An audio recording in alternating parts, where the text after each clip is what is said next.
The media has basically made it their number one goal to attack their audiences, and this plan never works out. No matter how much they try to get those rage clicks, it just turns out to be a complete and utter disaster for them. And now we're finding out that amidst all of the layoffs, more than 1,200 games journalists have left the media in the last 2 years, and I'm not going to shed a tear for these people.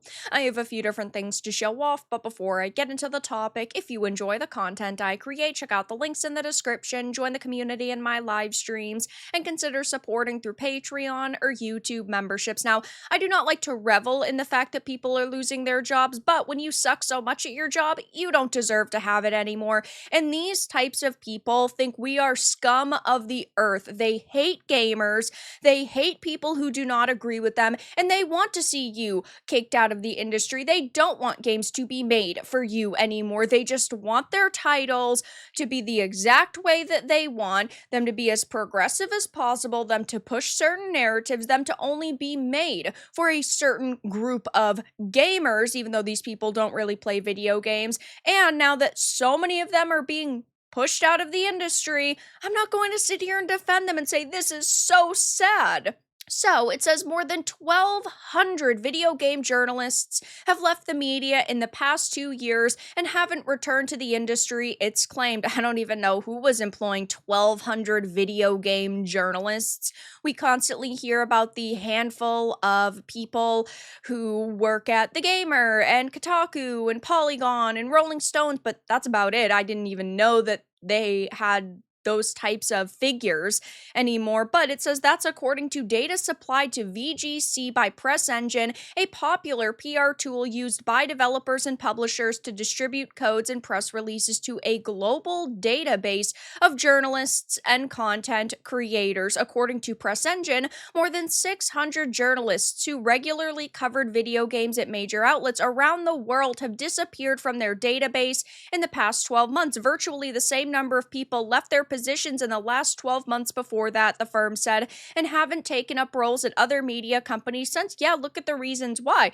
We are seeing a lot of these outlets being purchased, a lot of the slot being dropped, so a lot of the activists being fired, and then those people don't rejoin the industry in other roles because they never cared about games in the first place. The only reason why these people joined the video game industry is because they thought it was going to change and be a very progressive industry very quickly, and they were going to be authoritative figures.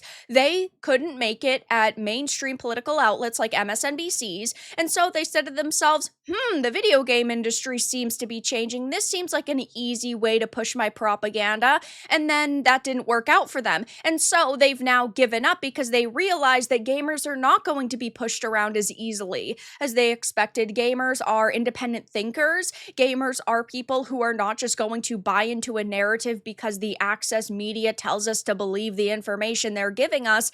And that's why they aren't joining other companies. And sure, I do also think a major problem that a lot of these outlets are having are independent content creators. Why is it that you would go to, I don't know, The Gamer, for instance, and have to sift through the 20 journalists they have when 19 of them push the same tired talking points when you could just go to a platform like YouTube or Twitch or X and find somebody who shares your similar opinions, someone who might be able to enlighten you on topics you never knew before, and people who you can independently support. The way information was previously divulged to people is no longer the way that it's going to be divulged to people in the future. We don't have to deal with the access media anymore. We don't have to deal with, I don't know, showing up to major industry events like E3s or Summer Games Fest because companies release their own press releases now. Companies have their own YouTube channels, and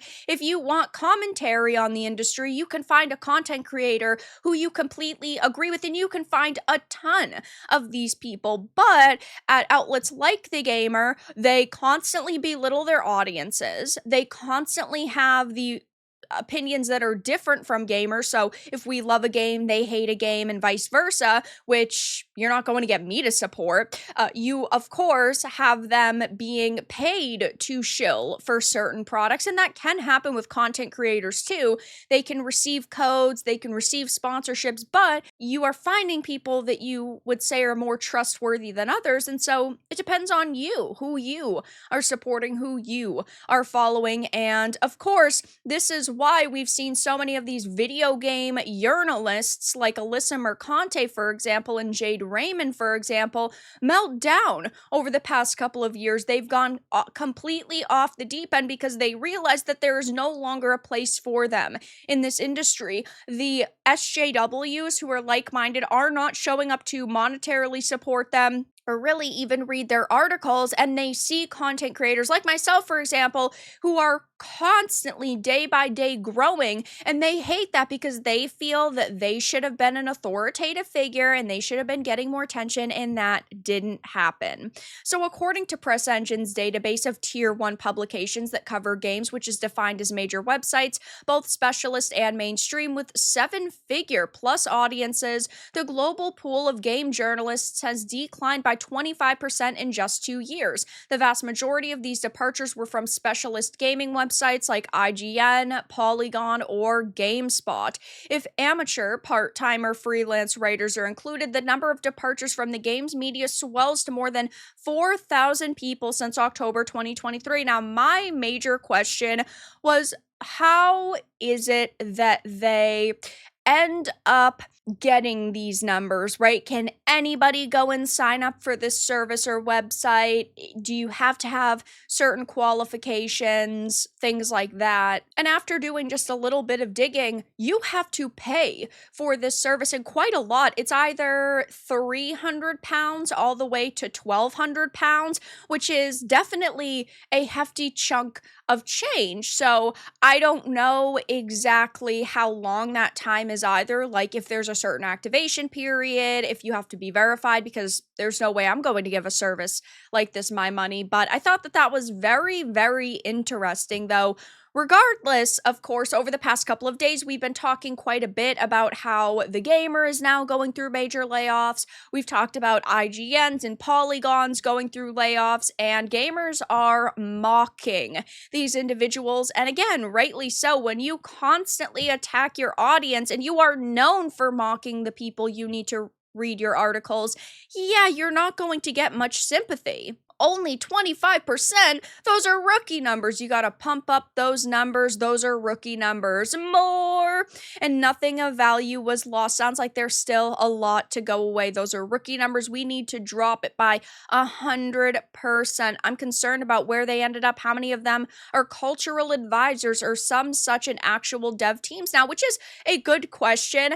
I do think that there are still going to be some of them. I don't know exactly what percent. I would probably guess like 10 to 15% who aren't leaving the industry completely, who might have actually been scooped up by companies. But at the same time, it doesn't seem, from what I have looked at on social media, on X and Blue Sky, that any of them have publicly shouted that information from the rooftops. They aren't talking about how they're getting those jobs. Their LinkedIns aren't being updated. So who really knows? It's just speculation that maybe some of them ended up with in-game development studios, but it's not like there's any confirmation for that. The fact that 1,200 people called themselves game journalists, and I can't name one, is pretty telling that they weren't journalists at all. More, please. We can do better than that. The number of people paid to write about games has decreased. The number of gaming journalists